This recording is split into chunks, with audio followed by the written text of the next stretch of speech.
பயங்கரமாக சொதப்பிய Pakistan. Iran America பேச்சுவார்த்தை தோல்வி, மோசமடையும் நிலைமை.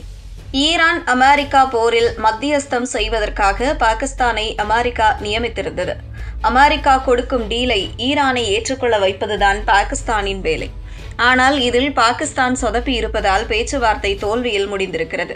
அமெரிக்கா மற்றும் ஈரானுக்கு இடையிலான போர் நிறுத்த பேச்சுவார்த்தை தடைபட்டுள்ளதை தி வால் ஸ்ட்ரீட் ஜேர்னல் உறுதிப்படுத்தியுள்ளது.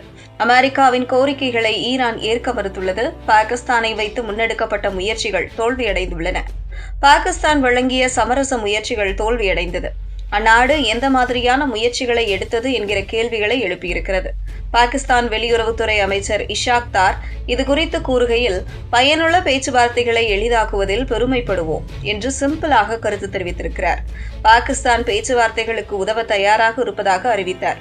இஸ்லாமாபாத்தில் அமெரிக்க அதிகாரிகளை சந்திக்க ஈரான் விரும்பவில்லை என்றும் அமெரிக்காவின் கோரிக்கைகள் ஏற்றுக்கொள்ள முடியாதவை என்றும் பாகிஸ்தானிடம் ஈரான் தெரிவித்ததாக வால் ஸ்ட்ரீட் ஜேர்னல் குறிப்பிட்டது. அமெரிக்க அதிபர் டொனால்டு ட்ரம்ப் சமீபத்தில்தான் ஈரானுடன் பேச்சுவார்த்தை சுமூகமாக போய்க் கொண்டிருக்கிறது என்று கூறியிருந்தார். இப்படி இருக்கையில் ஈரான் வெளிப்படையாக பேச்சுவார்த்தை தோல்வியடைந்திருப்பதாக கூறியிருப்பது ட்ரம்புக்கு அதிருப்தியை ஏற்படுத்தியிருக்கிறது.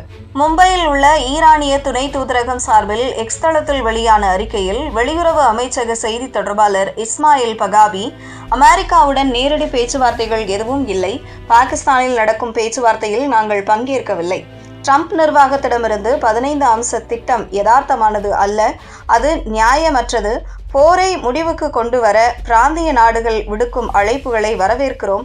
ஆனால் யார் போரை ஆரம்பித்தார்கள் என்பதை நினைவில் கொள்ள வேண்டும் என்று கூறியிருக்கிறார்.